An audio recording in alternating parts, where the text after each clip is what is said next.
ఉన్నటువంటి కులం అత్యంత వెనుకబడినటువంటి కులం, అత్యంత జనాభా ఉన్నటువంటి కులం ముదిరాజులను చెప్పుకోవడానికి మేము చాలా బాధపడతా ఉన్నాం. అటువంటి కులంలో అక్కడో ఇక్కడో కొంతమంది రాజకీయ నాయకులుగా, కొంతమంది జర్నలిస్టులుగా, చాలా కొంతమంది ఈ సమాజం యొక్క నిష్పత్తి తీసుకుంటే చాలా అత్యంత తక్కువ శాతంలో మేము ఉన్నామని చెప్పడానికి కూడా మేము చాలా బాధపడతా ఉన్నాం. అటువంటి ముదిరాజు కులంలో పుట్టినటువంటి ఒక మీ తోటి జర్నలిస్ట్ గిరీష్ దారమోని గిరీష్ ముదిరాజ్ జర్నలిస్ట్ అనేటటువంటి ఈ యొక్క వ్యక్తి ముదిరాజ్ అనే విషయము దాదాపు 95% ముదిరాజులకు తెలియదు. మొన్నటి వరకు గిరీష్ అనేటటువంటి వ్యక్తి ముదిరాజ్ అనే విషయము 95% మంది ముదిరాజులకు తెలియదు.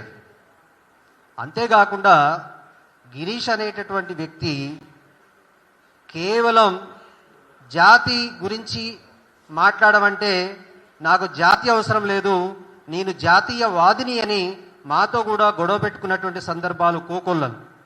ఉదాహరణకు చెప్పాలంటే గిరీష్ దారమోని ముదిరాజులో ఉన్నటువంటి వ్యక్తులను, ముఖ్యంగా బిత్తిరి సత్తిని కానీ నీలమధును కానీ భయంకరంగా బహిరంగంగా తిట్టినటువంటి వ్యక్తి దారమోని గిరీష్ ముదిరాజ్.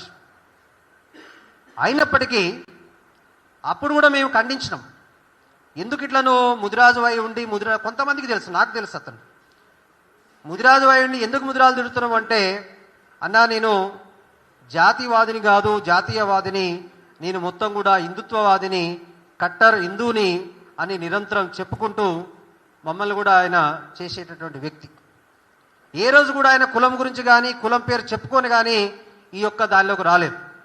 సరే, మేము ఒకటే చెప్పినాం, సరే నువ్వు కులం పేరు చెప్పినా చెప్పకున్నా నువ్వు మా యొక్క కులానికి సంబంధించినటువంటి వ్యక్తులను తిట్టడం తప్పు అని కూడా మేము చాలాసార్లు బహిరంగంగానే ఆయనని మేమే తిట్టడం జరిగింది. అటువంటి కట్టర్ హిందూగా ఉండి జాతీయవాదం కోసం నిరంతరం పయనిస్తున్నటువంటి వ్యక్తి మీద దాడి చేయటం అనేది చాలా ఘోరమైనటువంటి చర్య. అయితే ఈ వ్యక్తి మీద దాడి చేస్తే మేము కూడా పెద్దగా స్పందించే వాళ్ళం కాదు. ప్రశ్నించినందుకు అర్ధరాత్రి 11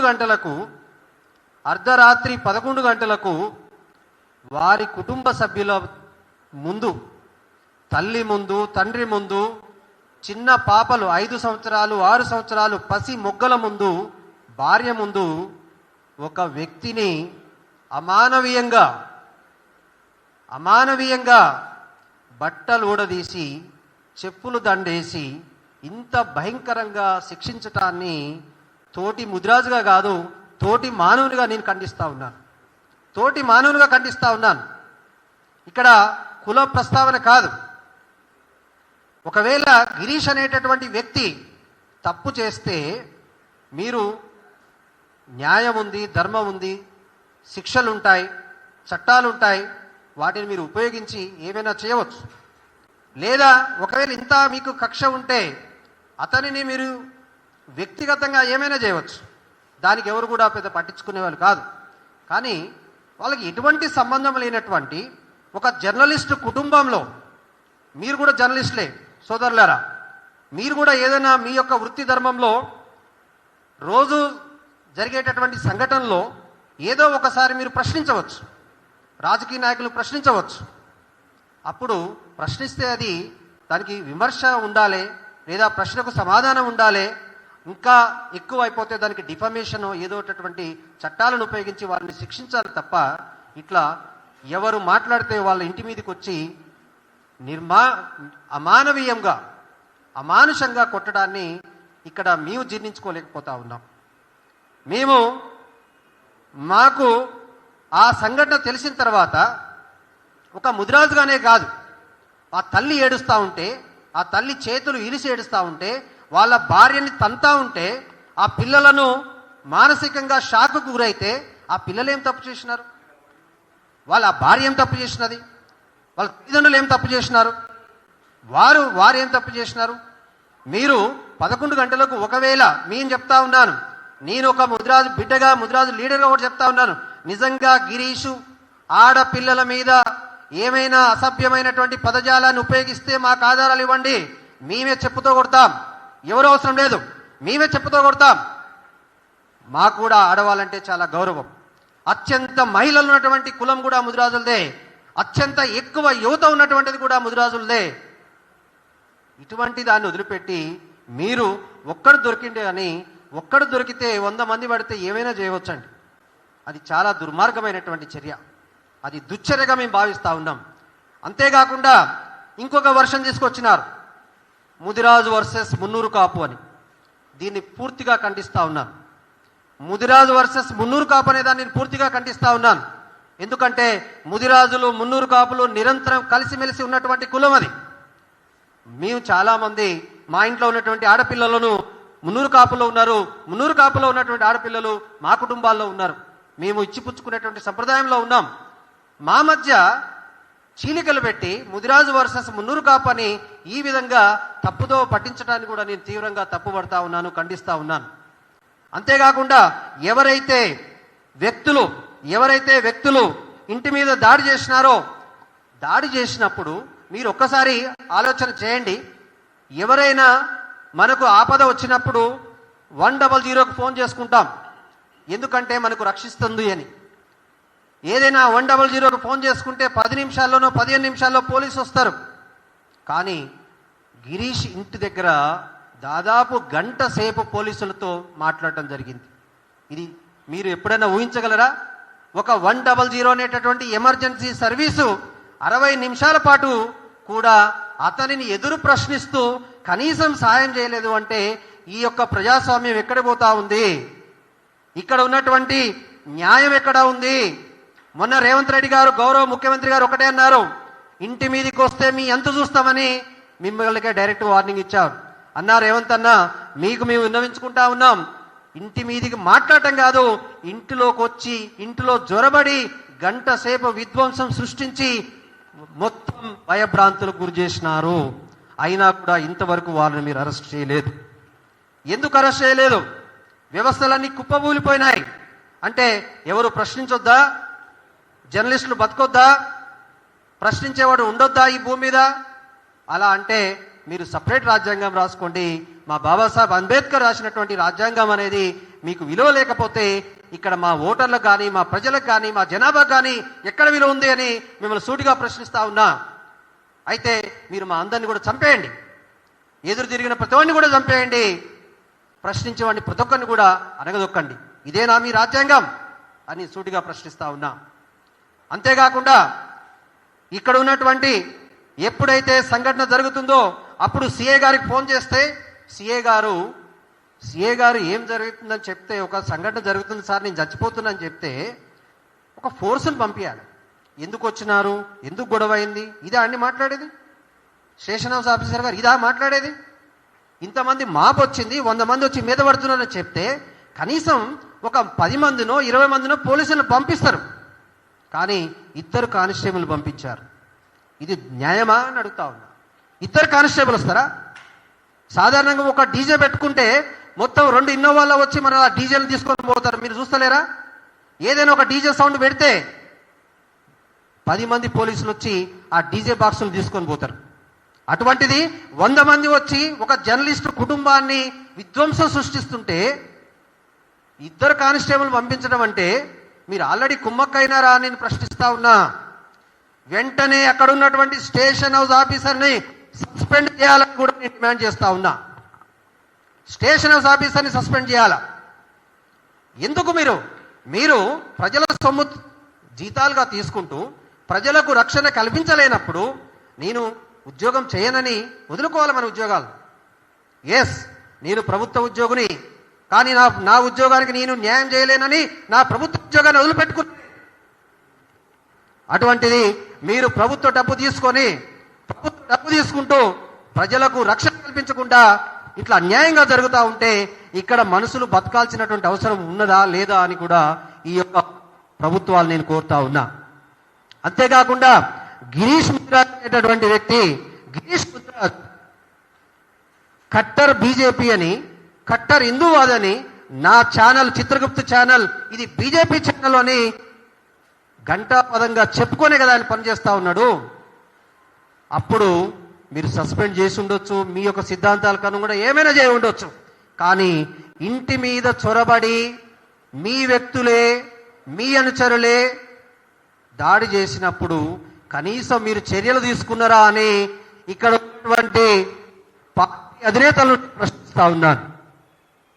ఇక్కడ బీసీల మధ్య ఐక్యతను చెరగొడతా ఉన్నారు. ముదిరాజు మున్నూరు కాపుల మధ్య ఉన్నటువంటి ఐక్యతను చెరగొడతా ఉన్నారు. కాబట్టి వీరిపై వెంటనే మేము చర్య తీసుకోవాలని, అంతేకాకుండా సాధారణంగా మోడీ గారు అంటే మాకు చాలా అభిమానం. మోడీ గారు ఒకటే చెప్తారు, మా సిద్ధాంతం ఏంటంటే ఆటంకవాదు కా घर में घुस के मारना मेरा सिद्धांत है अंटाడు. आतंकवाद का घर में घुस के मारना मेरा सिद्धांत है. बट इधर क्या सिद्धांत है? ये कट्टर हिंदूवादी है. कट्टर हिंदूवादी घर में घुस के मारना क्या सिद्धांत है बोल के मैं सवाल पूछ रहा हूं.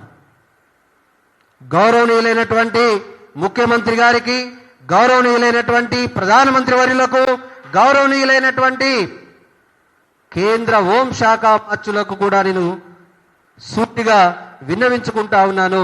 వెంటనే ఈ దాడికి పాల్పడినటువంటి ఎవరైనా, ఎంతటి వారైనా విచారణ జరిపి వారి మీద కఠిన చర్యలు తీసుకోకపోతే యావత్ సమాజం అనేది ఖచ్చితంగా దీని మీద ప్రశ్నిస్తూనే ఉంటుంది. ఈ ఒక ఆరంభ విషయాన్ని దయచేసి గుర్తుపెట్టుకోవాలని, ఖచ్చితంగా గిరీష్ దారుని కుటుంబానికి న్యాయం చేయాలని, అంతేకాకుండా ఇంకా యూట్యూబ్ ఛానల్ నడిపించుకోవడానికి వెంటనే కల్పించాలని కూడా నేను ఈ యొక్క పత్రికాముఖంగా ఈ గౌరవ డీజీపీ గారికి, గౌరవ సిపి గారికి, గౌరవ డీసీపీ గారికి, ఏసీపీ గారికి, ఎస్హెచ్ఓ గారికి మళ్ళొకసారి నేను విన్నవించుకుంటా ఉన్నా. అంతేకాకుండా ఈ యొక్క ఇచ్చినటువంటి పత్రికా మిత్రులందరికీ కూడా మరొకసారి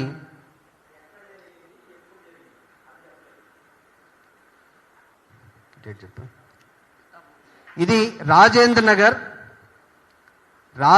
నగర్ పిఎస్ పరిధిలో, అంటే వీళ్ళు ఉండేది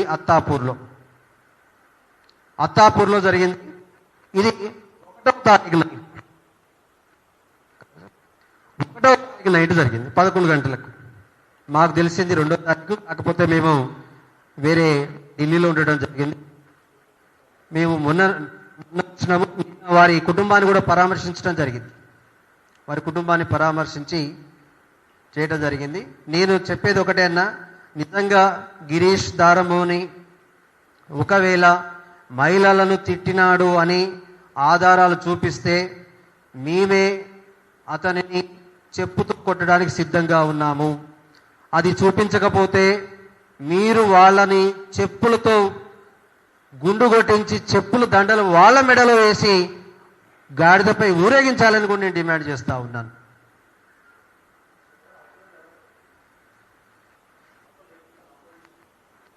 అవతల వ్యక్తులు మాకు తెలిసినటువంటి సమాచారం ప్రకారము మేము బండి సంజయ్ అనుచరులం అని వాళ్ళు చెప్పుకుంటా ఉన్నారు.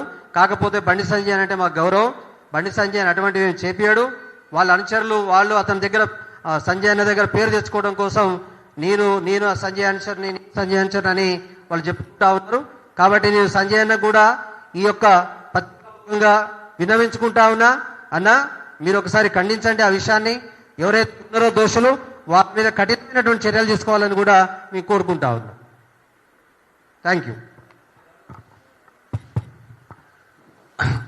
పాత్రికేయ మిత్రులకు మరియు ప్రింట్ అండ్ ఎలక్ట్రికల్ మీడియా మిత్రులందరికీ కూడా పేరు పేరున శుభ సాయంత్రం.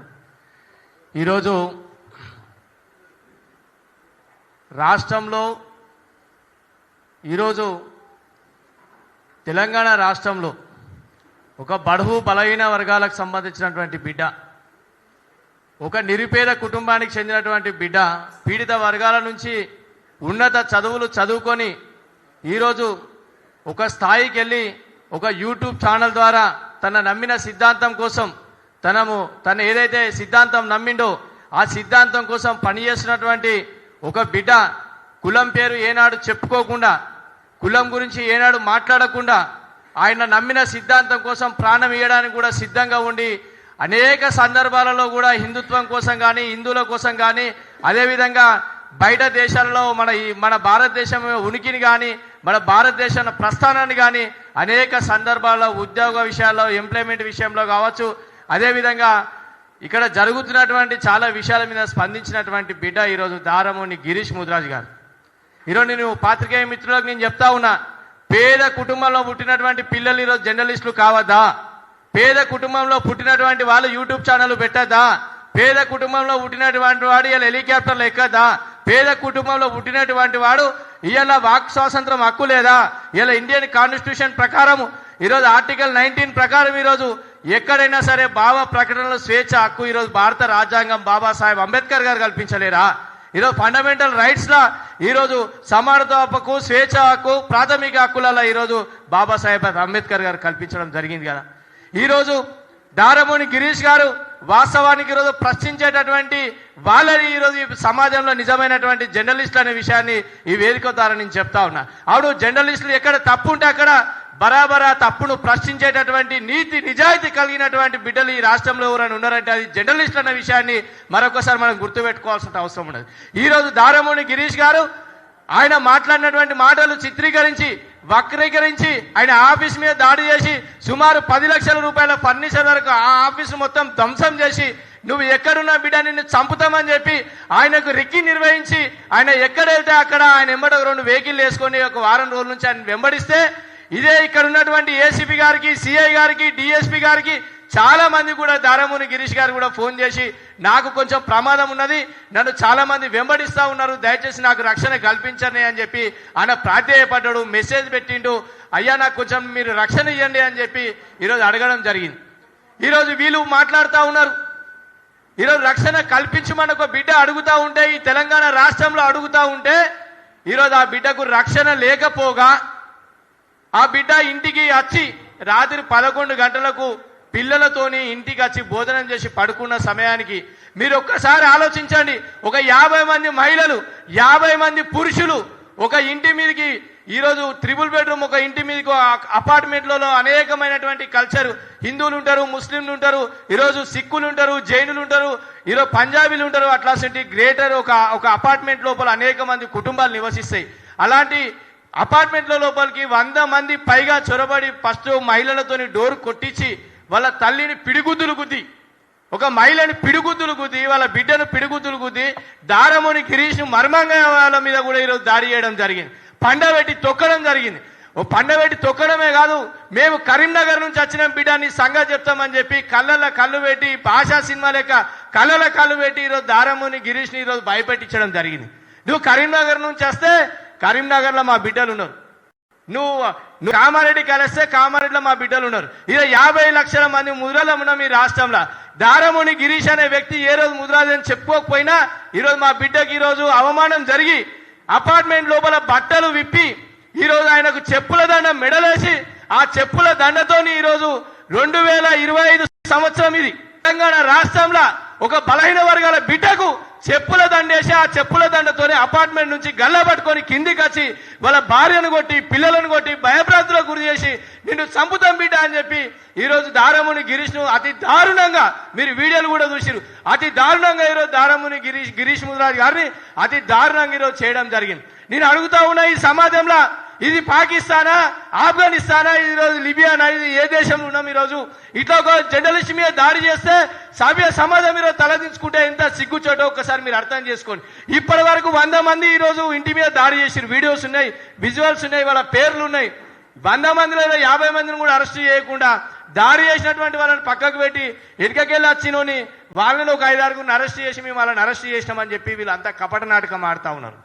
నేనేమంటున్నా అంటే, ఒకవేళ బలహీన వర్గాల బిడ్డలు ఈరోజు చదువుకోవద్దా, బలహీన వర్గాల బిడ్డలు ఈరోజు మన యూట్యూబ్ ఛానల్ పెట్టద్దా, జర్నలిస్టులు కావద్దా, బలహీన వర్గాల బిడ్డలు ఈరోజు ఎక్కడైనా ప్రశ్నించేద్దా అని చెప్పి ఈ వేదిక నుంచి అడుగుతా ఉన్నా.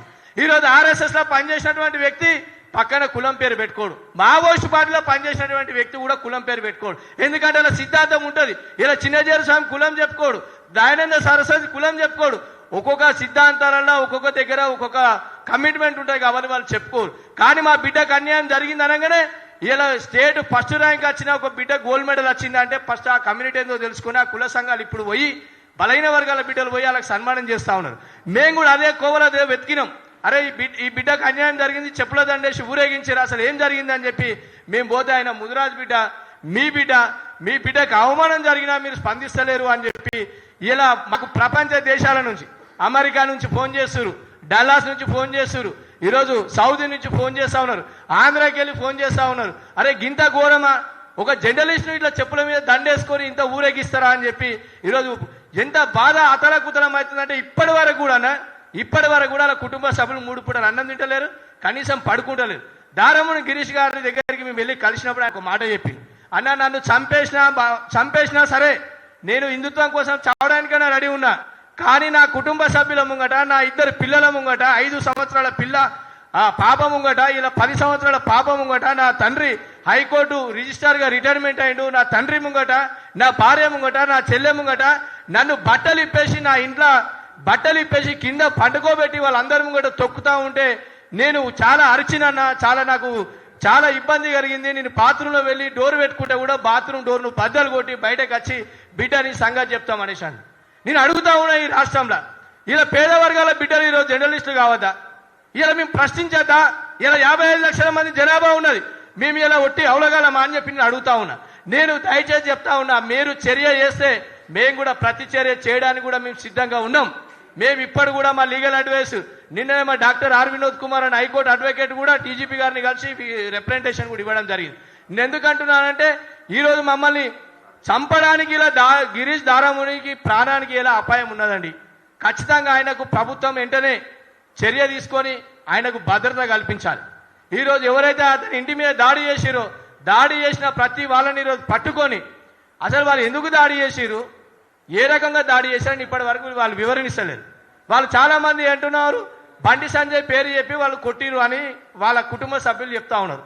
బండి సంజయ్ గారు మనుషులం, మేము కరీంనగర్కి వెళ్ళి వచ్చినాం, బిడ్డ నీ సంగతి చెప్తాం, నిన్ను చంపుతాము, నువ్వు ఈ ఇంట్లోకించి నువ్వు బయటకు రేపు పొద్దునా సరే పొద్దున కూడా కొడతామని చెప్పి ఇట్లా ఇష్టం ఉన్నట్టు బండి సంజయ్ గారి పేరు చెప్పి వాళ్ళు కొట్టడం జరిగింది. నేను అందుకే బండి సంజయ్ గారు కూడా చెప్తా ఉన్నా, అన్న మేము ముదిరాళ్ళము బిగ్గెస్ట్ కమ్యూనిటీ తెలంగాణ, ఇలా మేము ముదిరాళ్ళము, మా కరీంనగర్లో ముదిరాజ్ బిడ్డలు ఉన్నారు, ఎక్కడ పోయినా మా ముదిరాజ్ బిడ్డలు ఉన్నారు, నీ పేరు చెప్పి వాళ్ళు కొట్టిరు, దానికి బండి సంజయ్ అయినా కూడా స్పందించాలి.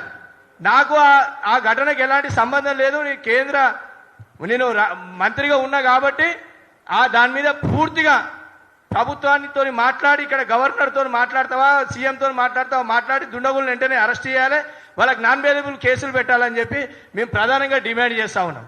అదేవిధంగా అతను కొట్టడం కాకుండా కూడా పాపం దారముని గిరీష్ ముదిరాజ్ గారి తల్లి యొక్క మెడల నుంచి కూడా ఈరోజు బంగారం కూడా పోయిందని చెప్పి వాళ్ళు చెప్తా ఉన్నారు.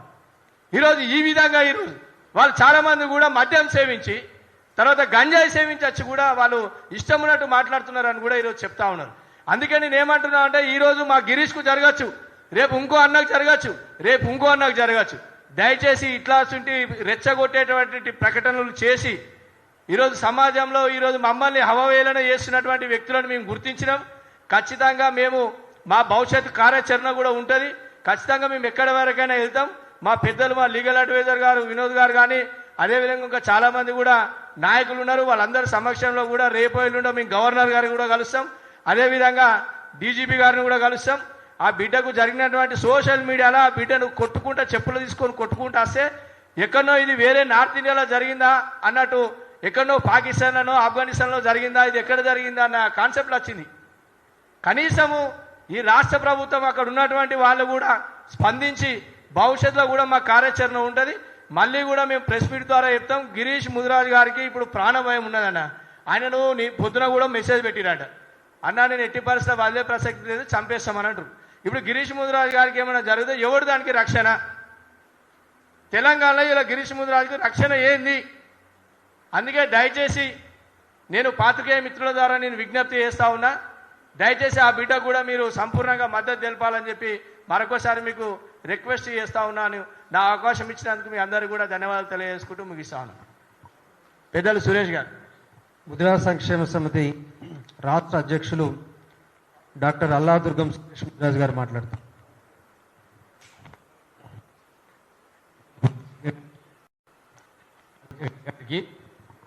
అలాగే వేదిక మీద ఉన్నటువంటి మా మిత్రులకు, పాత్రికేయ సోదరులకు అందరికీ నమస్సుమాంజలు.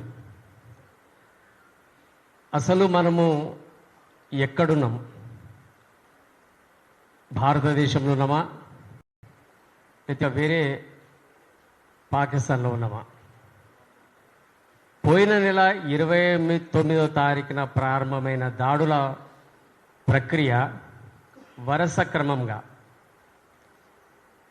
5-6 రోజుల్లోనే 3 సార్లు దాడులు చేయడం, పోలీసులు పట్టించుకోకుండా నిమ్మకి నీరెత్తినట్టుండడం దేనికి సంకేతం?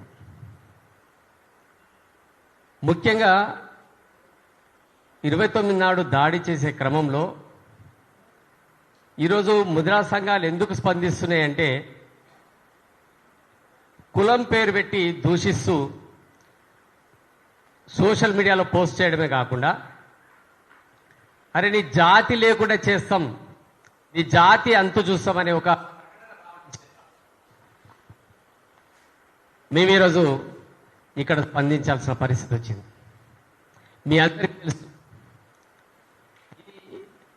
హైదరాబాద్ నగరం, ఇక్కడ మూలవాసులు అత్యధిక జనాభా హైదరాబాద్, సికింద్రాబాద్లో ట్విన్ సిటీస్లోనే కాదు, రాష్ట్ర యావత్తు అత్యధిక జనాభా మూలవాసులైనటువంటి ముద్రాజులు అన్న సంగతి మరవద్దు.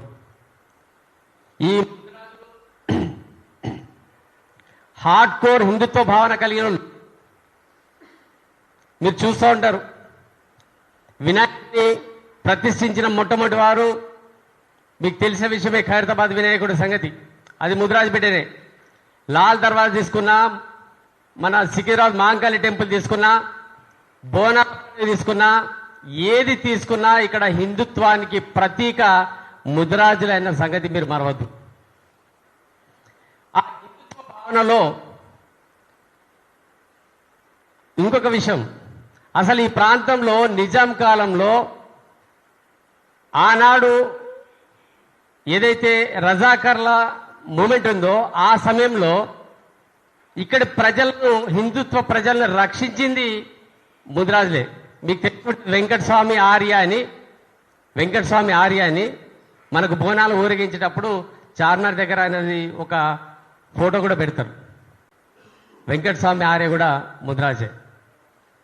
అట్లా ముద్రాజులు అనే వాళ్ళు హిందుత్వానికి ప్రతీకగా ఉంటూ, అందులో మా దాంట్లో అసలు యాక్చువల్గా అణిచివేయబడ్డప్పటికీ మెరుపుల్లాగా గిరీష్ దారమోన్ లాంటి జర్నలిస్టు బయటికి రావడం, ఒక రకంగా కొన్ని సందర్భాల్లో బాధపడ్డా, మేము గర్వపడ్డాం, అరే దారమోని హిందుత్వం కొరకు పాటుపడుతున్నాడు.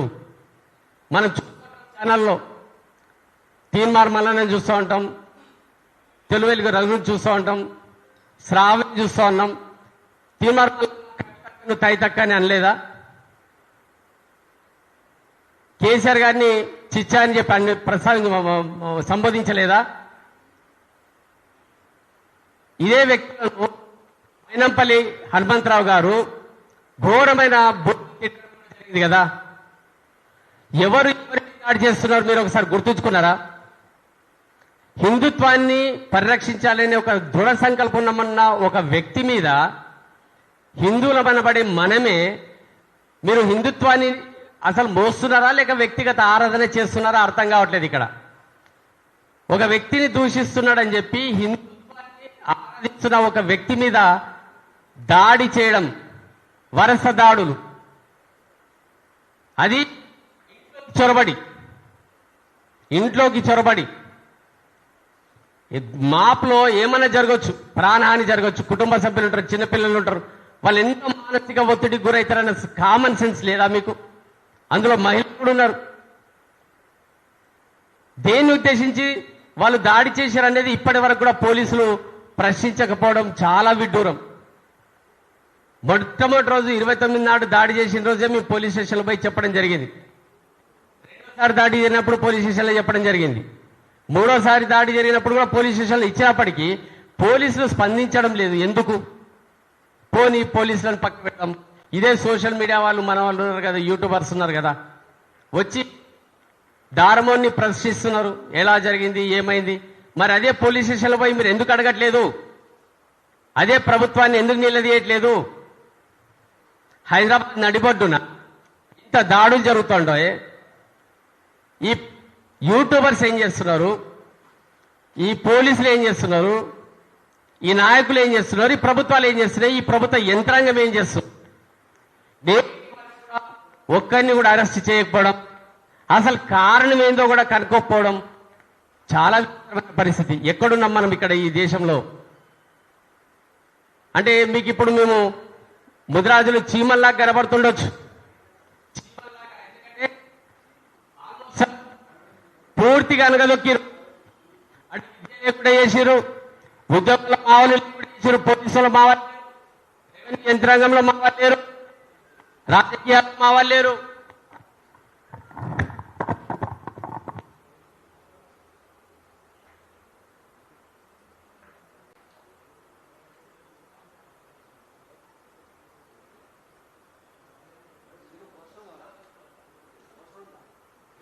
ఉన్నది కేంద్ర మంత్రి కావచ్చు, ఇంకెవరైనా కావచ్చు, ఎక్స్‌వైజెడ్ కావచ్చు, కానీ విశ్లేషించాల్సిన అవసరం ఉందా లేదా? ప్రజలకు నిజాలు చెప్పాల్సిన అవసరం ఉందా లేదా? ఆ కుటుంబం ఎంత తల్లడిల్లిపోతుంది? కనీసం మానవత్వం అనేది ఉందా ఈ ప్రాంతంలో? పసివృద్ధాలు ఎట్లా తల్లడిల్లుతున్నాయి మీరు చూసారా? మీరేమన్నా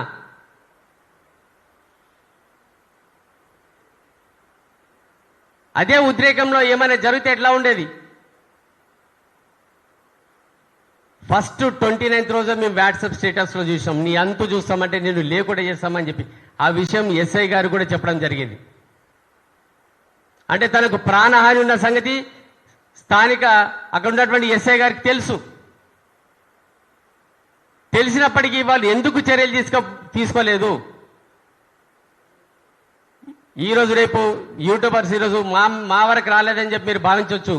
ఖచ్చితంగా ఈరోజు మాకైంది, రేపు ఇంకోరికైతుంది కాబట్టి దయచేసి పత్రికా ప్రతినిధులకు, యూట్యూబర్స్కు మీ అందరికీ చేతులెత్తి నమస్కరిస్తున్నాం. దీనికి కారణాలు ఏంటో ఇప్పటికైనా విశ్లేషించి చెప్పండి.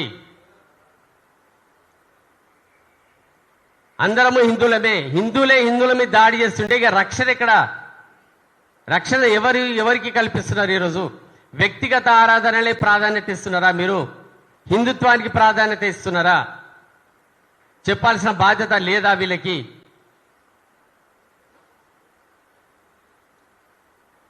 ఇన్ని రోజులైనా కూడా ఇప్పటికి కూడా రోజు యూట్యూబ్లలో చూస్తున్నాం. త్వరలోనే యూట్యూబర్స్ కూడా రేపు ఎల్లుండి మీటింగ్ పెట్టే అవకాశం ఉంది. ఇక్కడ ముఖ్యంగా పత్రికా సంస్థాధిపతులకు కూడా మేము రిక్వెస్ట్ చేస్తున్నాం. ముద్రాల అంశం అంటే వాళ్ళకి లెక్కనే లేదు, పక్కకు పడేస్తారు. ముద్రాలకు సంబంధించిన ఏ అంశం కూడా వాళ్ళకు ప్రాధాన్యత కనబడుతుంది. ఎంత పెద్ద మీటింగ్లు పెట్టినా, ఏం చేసినా, ఎంత మొత్తుకున్నా వీళ్ళది ఏం లేదని చెప్పి వాళ్ళు చూస్తూ ఉంటారు. చీమలకు కనబడుతుండొచ్చు. బలవంతమైన సర్పం ఏదైనా సరే, ఎంతటి సర్పమైనా సరే, చలి చీమల చేత చిక్కి చావదు సుమతి. అది గుర్తుంచుకోండి ఒకసారి.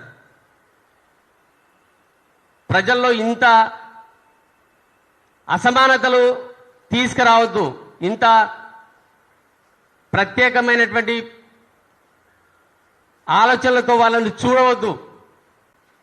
ప్రభుత్వాన్ని కూడా రిక్వెస్ట్ చేస్తున్నాం. ప్రభుత్వం ఇందులో సత్వరం కల్పించుకొని పోలీసులను వెంబడే ఎంక్వైరీ చేసి అసలు జరిగింది ఏంటి అనే అంశాన్ని ప్రజలకు తెలపాల్సిన అవసరం ఉంది. యూట్యూబర్స్కు రక్షణ కల్పించాల్సిన అవసరం ఉంది. పత్రికా స్వేచ్ఛ వాళ్ళకి కల్పించాల్సిన అవసరం ఉంది. వాక్ స్వాతంత్రాన్ని కాపాడాల్సిన అవసరం ఉంది. ఇక్కడ